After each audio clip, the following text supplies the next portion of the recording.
kondisinya sedang sangat parah. Dan kita melihat bahwa elit-elit yang ada di puncak kekuasaan tidak melihat realita yang ada di bawah. 1,5 juta itu untuk World Bank dianggapnya miskin. Kita enggak, menengah itu sekitar 600 ribuan. Padahal kita tahu kenyataannya 1,5 juta, apalagi di kota seperti Jakarta, apakah bisa hidup dengan layak? Untuk bayar kos aja, apalagi bayar kos anggota DPR 3 juta sehari. Karena hanya kita bisa saling membantu sesama. Pemerintahnya sedang tidak hadir. Terima kasih Mbak Yeni sudah hadir di sini di diskusi kita Agustusan nih Mbak Yeni di Luncheon Story Podcast. Ya. Episode pertama kita luncurkan di bulan Agustus Mbak Yeni karena kaitannya sama kemerdekaan juga nih. Kemerdekaan kita makan pisang goreng Mbak Yeni, terus juga nasi goreng, very Indonesian. Tapi ada satu yang mau aku tanyakan, aku sebenarnya agak terganggu dari tadi dengan kedatangan Mbak Yeni dari tadi hadir. Itu ada simbol khusus atau icon-icon khusus yang melekat di pakaian. Mungkin boleh dong kita Berarti tahu. ini kayaknya kamu masuknya generasinya bukan generasi kolonial. Apa tuh? Karena langsung ya, kamu Ke distract langsung ya? melihat Attention apa? dengan simbol itu. Sensitif gitu. Enggak juga, karena kan kalau mungkin generasi yang lebih tua nggak terlalu tahu, nggak terlalu paham gitu. Nggak terlalu terganggu ya? Nggak terlalu terganggu. Iya, kalau ini sekarang kan kita semua orang Indonesia itu kan rata-rata suka sekali dengan bahasa simbol. Jadi karena ya itu tadi, kita nggak punya banyak waktu, terlalu banyak informasi yang masuk, jadi simbol itu kadang-kadang jadi lebih kuat untuk menyampaikan pesan. Nah, pesan di bajuku ini ada 2. Yang di bawah adalah solidaritas untuk Palestina, kan simbolnya semangka. Yang atas solidaritas untuk rakyat Indonesia. Ladies and gentlemen. Nah, soalnya kan kita gelisah ya, kenapa sih simbol One Piece itu kok banyak dilarang? Padahal ini kan cuma sekedar Simbol. Nah, terus kemudian malah justru ini jadi simbol resistensi dari banyak orang pada saat ini karena di truk-truk. Tapi kemudian ada aparat berusaha menghapus, hangus. Nah, kita harus tampilkan terus. Kenapa? Karena untuk mengedukasi semua, ini nggak perlu ditakuti. Ini hanya sekedar tokoh kartun. Yang harus jadi refleksi adalah kenapa kemudian tokoh kartun ini menjadi simbol resistensi atau simbol ketidakpuasan masyarakat, kan itu. Tapi intinya nggak usah takut melihat simbol ini. Iya. Ya. Bu, aku tertarik. Menurut Ibu kenapa tuh masyarakat Indonesia sekarang kayaknya dengan adanya One Piece tuh terganggu gitu sampai harus dilarang? Apa tuh Bu kira-kira menurut Ibu? Karena One Piece itu kan menyatukan ekspresi banyak masyarakat, banyak anggota masyarakat. Dan orang yang paham One Piece, cerita One Piece pasti mengerti bahwa yang dilawan oleh Luffy dan teman-temannya itu adalah kelompok tiran. Itu kan, jadi world government. Nggak ada spesifik sih pemerintah spesifik tidak, tapi kan world government. Tapi ada tirani yang coba dilawan. Dan mereka itu kan kelompok yang tidak established, bukan kelompok formal. Kalau angka kita, angka kita itu sangat rendah sekali kategori orang yang miskin. Tapi kalau angkanya World Bank yang dipakai, orang miskin itu adalah orang yang penghasilannya di bawah $2,5 sehari. Berarti maksudnya ada gap $2,5, dihitung aja dulu di rupiah dulu. Oh, oke. $2,5 berapa sih sekarang? Ayo sih, berapa matematikamu sih? 35. 35.000. Nggak nyampe 50.000 lah sih, kita hitung 50.000 per hari. Ada di Indonesia. Banyak sekali. Angkanya World Bank lebih dari 50%. Tapi angka pemerintah kita kalau udah hampir 50.000 sehari dikali 30 berapa? 1 juta kurang lebih. 1,5 ya, 1,5 juta. Itu untuk World Bank dianggapnya miskin. Kita enggak, menengah itu sekitar 600 ribuan. Padahal kita tahu kenyataannya 1,5 juta, apalagi di kota seperti Jakarta, apakah bisa hidup dengan layak? Untuk bayar kos aja, apalagi bayar kos anggota DPR 3 juta sehari. Benar. Ya kan? Nggak dapat lah gitu. Baru 6 jam diusir, 12 jam istri keluar. Benar. Dapat kipas anginnya aja kayaknya. Begitu.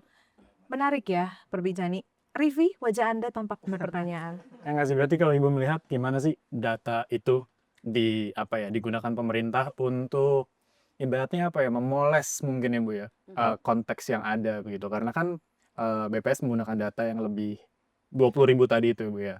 Terus kalau ngomong data, ini kan semua data dari BPS, terus terakhir juga BPS pertama kalinya saya baru melihat adanya keraguan terhadap angka pertumbuhan ekonomi. Iya. Setelah melihat cukup lama itu hampir nggak pernah diragukan, ini pertama Ya. kalinya diragukan. Kalau Ibu melihat gimana Bu? Kayak data-data ini apakah dijadikan senjata begitu oleh pemerintah yang memang sedang banyak keraguan terhadap mereka gitu. Iya, jadi angka itu menjadi ukuran keberhasilan. Kalau kita lihat pidato Pak Prabowo kemarin di DPR, isinya angka semua.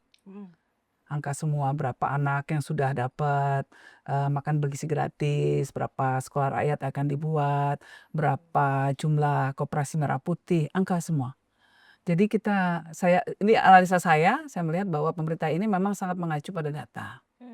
Nah, masalahnya adalah ketika asumsi yang dipakai itu keliru, maka data yang dikeluarkan juga bisa berbeda. Outputnya juga keliru. Nah, kebijakannya jadi keliru juga. Kalau kita kemudian berpikir bahwa angka kemiskinan di Indonesia ternyata cuma 9%. Tapi itu kan yang betul-betul yang extreme poor. Yang mungkin susah banget makan, yang kayak kemarin kita lihat kasusnya ya, ada anak kayak kesusahan makan, yang ditemukan cacing di tubuhnya karena juga keluarganya udah susah sekali makan. Nah, itu yang extreme poor. Tapi kan near poor sama yang hampir miskin dan rentan miskin itu jauh lebih tinggi lagi. Nah, padahal mereka juga tinggi sekali jumlahnya, dan kita sama-sama tahu itu susah sekali hidup dengan 2 juta aja di Jakarta juga sudah sangat susah. Nah, apakah mereka sudah dianggap kelas menengah? Kalau sudah dianggap kelas menengah berarti mereka nggak dapat BLT. Kan gitu kira-kira nih. Jadi ke bawahnya banyak runutannya. Jadi mereka nggak dapat haknya akhirnya. Mereka nggak dapat kartu pendidikan gratis dan lain sebagainya. Dianggap sudah naik kelas. Nah, padahal kenyataannya kelas menengah Indonesia juga lagi turun kan? Sekarang Iya, turun. 9 juta turun. Padahal ini penopang ekonomi. Berarti real dong Bu ya? Bukan real lagi. Sekarang kita lihat ya, kalau datanya memang pertumbuhan ekonominya tinggi. Ya, 5,12%. 5,12%, kalau ditambah-tambahin tuh jadi 5 tambah 1 tambah 2 sama dengan 8. Ya mungkin cocokologi lah ini ya. Karena kita 80 tahun Indonesia merdeka gitu kan. 4 semua harus berapa? Nah, itu kan iya, jadi kan sementara datanya IMF nggak nyampe 5%. Itu Mbak Kati apa? Ada data lain yang lebih mudah dimengerti masyarakat, data dari LPS kan, mengenai orang-orang yang memiliki tabungan. Orang-orang yang memiliki tabungan di atas 500 juta itu cuma 2%. 2%. Dari penduduk Indonesia. Dan angka itu kan kadang-kadang misleading banget ya, menyesatkan. Oke, Indonesia adalah ekonomi terbesar di Asia Tenggara. Ya, betul. Tetapi ngalahin Singapura, ngalahin Malaysia, ngalahin Filipina, Thailand, Vietnam, semua kalah semua deh. Tetapi begitu kita ngomong GDP per kapita, pendapatan penduduk per orang, kalah jauh lah dari Singapura. Ya kan? Kita ini sudah mengambil rata-rata ya, digabungkan antara yang kaya sama yang miskin, digabungin semua jadi satu, rata-rata pendapatan per kapitanya nggak nyampe $5.000 per tahun. Nah, $5.000 berapa sih? 75 juta ya per tahun, dibagi 12. Berapa tuh Said? Biasanya kamu cepet menghitung. Tolong ibarat Bu. Ya sekitar 6 jutaan lah mungkin ya. Sekitar 6 jutaan. Itu rata-rata penghasilan masyarakat Indonesia. Singapura berapa? Bisa lebih dari 1 M setahun. Jauh Iya, sekali. GDP itu memang agak jebakan karena total kan. Karena total. Bukan dilihat dari per orangnya gitu. Mbak, ini kan tadi sebut tentang solidaritas terhadap rakyat Indonesia ya, memakai lambang One Piece itu. Kalau diungkapkan dalam satu kalimat, kenapa harus bersolidaritas terhadap rakyat Indonesia? Karena hanya kita bisa saling membantu sesama. Pemerintahnya sedang tidak hadir. Tadi kondisinya lagi anjlok tuh. Kondisinya sedang sangat parah. Dan kita melihat bahwa elit-elit yang ada di puncak kekuasaan tidak melihat realita yang ada di bawah. Jadi pada akhirnya Indonesia itu salah satu kekuatan kita Mbak Kanti kan, kekuatan kita adalah gotong royong. Nilai yang kita anut gitu ya. Betul, Bu. Karena itulah kenapa orang Indonesia itu juga dianggap orang yang paling sejahtera di seluruh dunia. Ini survei Harvard kan, kok sejahtera padahal kan miskin. Kalau dibandingkan dengan banyak negara lain di dunia. Tapi dia bahagia. Tapi bahagia, kesejahteraan itu diukurnya macam-macam. Ternyata indikatornya, mulai dari ikatan sosial, seberapa sering dia bertemu dengan keluarga, seberapa besar dukungan dari keluarga dan orang-orang tercintanya. Ternyata Indonesia paling tinggi. Gitu Seperti sih, Mbak. kita hari ini makan-makan bersama dan solidaritas ini. Dan kita solidaritas untuk mendukung UMKM karena ini baru. Tempat ini baru terus kita makan bareng-bareng. Betul, Iya. Uci Iya, awal, Mbak. Uci. Program kita kan untuk mempromosikan tempat-tempat yang super keren. Betul. Ini kan keren banget ya buku di mana-mana. Iya. Terus kita kan sekarang jarang baca buku, Banget, Bu. masyarakat jarang baca buku, sering lebih baca lihat TikTok, scrolling, Baca gosip sosmed itu. dan lain sebagainya dan gosip ya Mbak. Padahal itu sebetulnya kalau dilihat ya, penelitian terbaru saya mau dikit-dikit penelitian mulu ya. Ngapa dong? Tapi penelitian itu menunjukkan bahwa sosmed itu punya dampak terhadap otak kita sama seperti adiksi kita terhadap judi, sama ya membuat adiksi juga. Kalau kopi Kopi nggak, nggak apa-apa, masih beda bagus, beda ya. bagus. Tapi kayak judi, Tadi kopi marah loh di pornografi, luar. judi, pornografi dan semua hal yang negatif-negatif itu ternyata sama. Ya, jadi adiktif. Sama seperti sosmed. Berarti ada potensi memperkecil memori otak juga dong, Bu. Bukan memori otak, tetapi cara kita bekerja. Oh, oke. Jadi kita nggak short attention span namanya. Jadi attention kita, perhatian kita itu singkat banget. Kita nggak bisa bertahan lama untuk bisa fokus pada suatu pekerjaan. Kebayang dong kalau kita dari kecil nggak biasa untuk fokus, begitu kerja Iya benar. suruh bikin laporan, suruh bikin macam-macam lah, naskah dan lain sebagainya yang membutuhkan konsentrasi, katakanlah selama 2 jam, nggak tahan kita. Begitu nggak tahan, nggak perform, dipecat deh. Betul. Yang terjadi Jadi pada penulis anak-anak buku Nah. kata pengantar 3 tahun gitu. Ngomong-ngomong Gitu. bikin ini kan yang bikin kan nih Bang Win sama Mbak Kanti. Alasannya Keren kenapa ya banget. sampai bikin kayak gini. Tadi kan bahasanya Buku, baca. buku itu bagian dari proses literasi ya yang membuat kita tuh jadi lebih banyak vocabulary. Setelah itu juga ngomongnya juga jadi enak gitu. Gimana Bang? Ya sebenarnya kan ya sama aja. Jadi kalau baca di tempat dididikan ya untuk setiap orang ketemu jalan merdekanya di mana. Kalau bicara tentang kemerdekaan ya. Cantik banget Iya. ngomong bahasanya. Iya. Ya mereka jadi selama ini kan gini kalau ditanya tadi kita oke, konkret solidaritas selalu ada. Tapi kita itu di zona nyaman apa terus berpikir hal yang baru sih gitu. Jangan-jangan kita keasikan terus di situ tidak menambah kapasitas diri kita gitu loh. Jadi kalau bicara tadi tentang gotong royong, tentang musyawarah mufakat. Kan sebenarnya kalau kita lihat dengan kecakapan abad 21 kan itu sama aja berpikir kritis, kreatif, komunikatif, kolaboratif itu kan sebenarnya cerminan yang sudah ada di gotong royong dan musyawarah mufakat. Jadi sebenarnya buat saya sih lihat ya termasuk tempat ini dibangun, kita bangun ya membuat orang punya jalannya, jalan merdekanya, jalan yang dia pilih, pengetahuannya, kecakapan hidupnya, kompetensinya akhirnya dia bikin karya dari situ. Jadi di Tebet Uni, kalau kita ke pusat dikit tuh Merdeka Barat, Merdeka Dikit. Dan itu tempatnya pusat-pusat kekuasaan semua itu ya. Iya. Di sini pusat pergerakannya. Pusat pergerakannya. Perpustakaan tuh tempat di mana kita bisa benar-benar belajar dengan merdeka. Karena kita yang nentuin kan mau yang mana? mau baca apa, kita mau apa yang mau kita ketahui gitu. Karena memang saya dari kecil suka membaca dan di sekolah nggak dianggap murid yang yang nurut gitu ya, nggak dianggap dianggapnya rebel. Tapi saya sangat suka perpustakaan karena bebas gitu memilih apapun yang mau saya baca gitu ya. Jadi cocok Bapak saya sama juga tema begitu. sama tema kemerdekaan. Gus Dur tuh dulu pernah nyaris nggak naik kelas, pernah nggak naik kelas, pernah juga nggak lulus kuliah gara-gara apa? Iya, ke perpustakaan dulu, nggak mau di kelas bosen, dia sukanya baca main bola, nonton film. Jadi gurunya mencari dia terus di ini. Iya, karena yang dianggap pelajaran di kelas itu pelajaran yang sudah membosankan, udah belajar semua. Waktu di Mesir, justru waktu belajar di Al-Azhar Mesir, seperti itu, kerjanya di perpustakaan. Karena apa? Aku udah belajar ini di pesantren, kata Gus Dur dulu. Jadi aku belajar lagi di sini, bosan itu. Keren dong pesantren Indonesia tuh berarti sebenarnya. Oh, keren banget dong.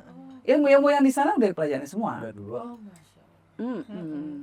Bang Mail, siap. gimana pertanyaan apa yang Iya. tadi terendap dari diri ya tadi ya.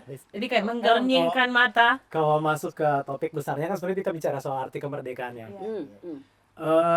Kayaknya kalau bicara soal arti kemerdekaan kan masing-masing orang punya perspektifnya terhadap kemerdekaan. Kayak Mbak Tanti Mas Win kan bicara soal perpustakaan, kemerdekaan itu soal apa.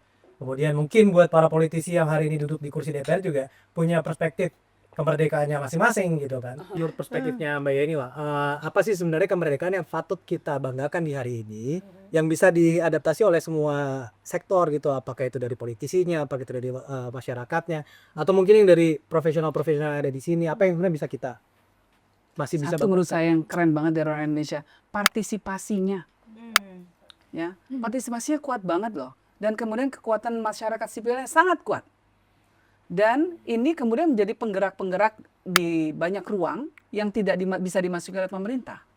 Itu masyarakat sipilnya, aktivisme, dan lain sebagainya, itu kuat sekali. Dan bisa menciptakan hal-hal yang sangat positif. Itu menurut saya sih yang keren. Jadi masyarakat Indonesia keren. Gotong royong, solidaritas, lalu kemudian masyarakat Indonesia itu optimis, tadi yang kita bahas ya. Lalu masyarakat Indonesia banyak banget ya sebetulnya sikap-sikap atau sifat-sifat yang bisa kita banggakan. Sangat family centric, community centric, kemudian ada kepentingan bersama diutamakan. Apalagi orang Indonesia yang ini ya. Sebetulnya orang Indonesia itu kalau kita mau lihatnya dari sisi positif, ya, dan kemudian antara teori dan praktek benar bisa bagus. Apa? Religiusitas. Cuma problemnya adalah religiusitas tuh kadang-kadang hanya berhenti di ibadah-ibadah formal. Tetapi nilainya tidak diterapkan dari religi, itu sih problemnya. Salah satu problemnya, makanya korupsinya tinggi banget ya Mbak ya. Korupsi Gitu. banget. Problem besarnya. Jadi begitu. Tapi sebetulnya ada peluang gitu, artinya ada yang ditakuti. Dipolitisir. Itu ada orang Indonesia sebenarnya sangat kental dengan konsep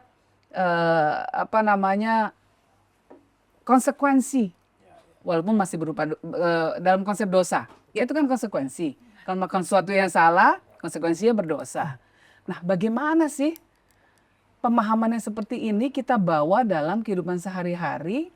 Dan kemudian kita bisa lebih berpikir ketika kita melakukan sesuatu yang salah itu ada orang lain atau nggak ada orang lain, kita tetap nggak melakukan itu gitu.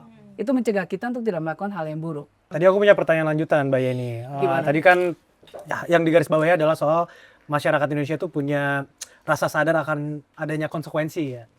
Nah, belakangan ini kan kayaknya kalau kita baca berita kayak capek banget gitu kan terhadap pernyataan-pernyataan yang muncul, baik itu dari pejabat publik atau aparatur negara gitu ya. Apakah Mbak Yeni melihat rasa konsekuensi itu mulai hilang di beliau-beliau ini atau gimana menurut Mbak Yeni? Saya rasa kita kembali ya pada isu awal tadi. Kenapa sih lambang One Piece itu ditakuti?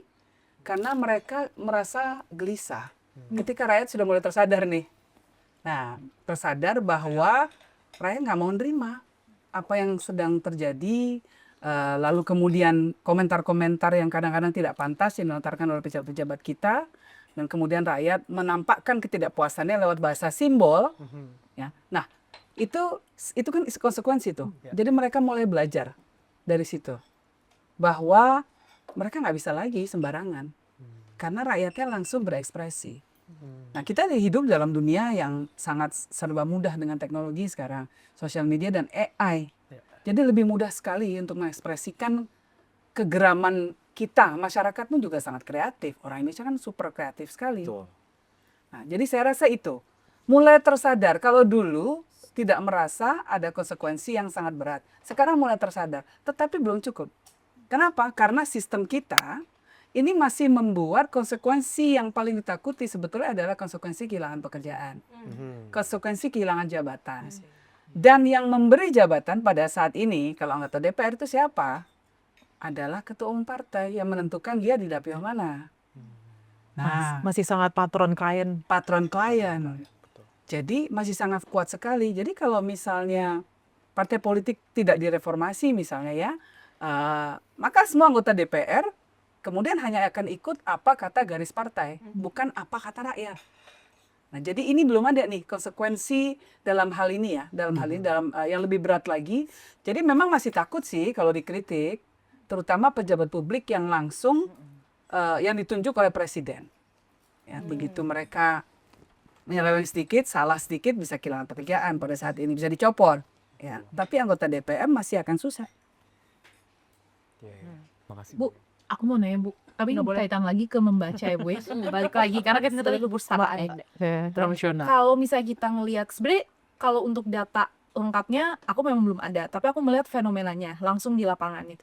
Kayak nggak jauh dari ibu kota Jakarta tuh banyak banget masyarakat yang nggak bisa baca. Di Bogor, di Sukabumi, kemudian di Subang itu tuh banyak banget masyarakat yang tidak baca. Oh enggak, kalau Cimahi, alhamdulillah bisa. Ada Cimahi. Tapi ada beberapa yang aku temui gitu, yang aku temui itu tidak bisa membaca gitu Bu. Bahkan untuk mengenal huruf ABC pun mereka tidak bisa. Nah ini kan berimbas juga pada mereka yang tidak akan memahami soal apa yang dibuat oleh pemerintah. Akhirnya manfaatkan juga oleh pemerintah ini kan kebodohan dan kemiskinan ini. Nah yang harus dilakukan oleh masyarakat seperti kita itu sebenarnya apa sih Bu? Apakah kita harus bikin community yang ngajarin baca kah atau seperti apa? Karena kalau aku waktu itu aku sempat KKN juga Bu, KKN-nya itu mengajari membaca di suatu wilayah lah Bu di Jawa Barat. Nah, Cimahi. enggak. Di Subang.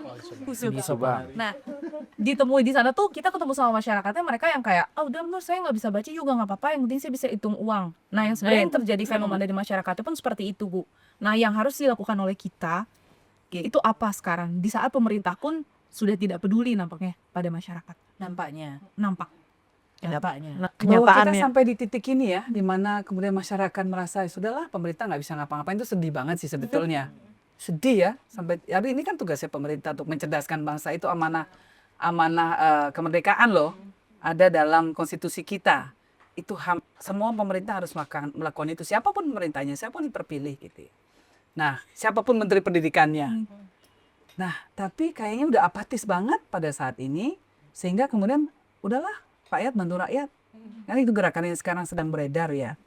Ya kita sih bisa melakukan banyak hal, dan memang benar sekali yang kamu katakan itu salah satu contoh di mana kita bisa membantu. Apa yang bisa kita lakukan, membantu sesama ya sudah lakukan.